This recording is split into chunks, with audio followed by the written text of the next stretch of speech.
Today we're going to make the most delicious salted caramel pudding.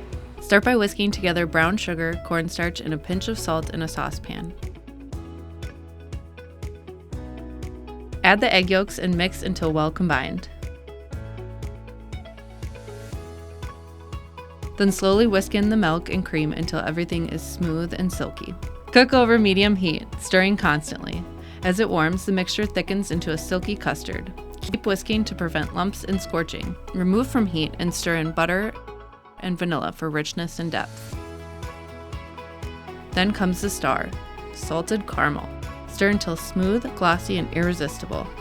Let it chill until set. This could be anywhere from 2 hours to overnight. This is where the magic really happens. Pour into serving dishes. Finish with an extra drizzle of salted caramel and a sprinkle of flaky sea salt. And you've got a dessert that's smooth, decadent, and impossible to resist.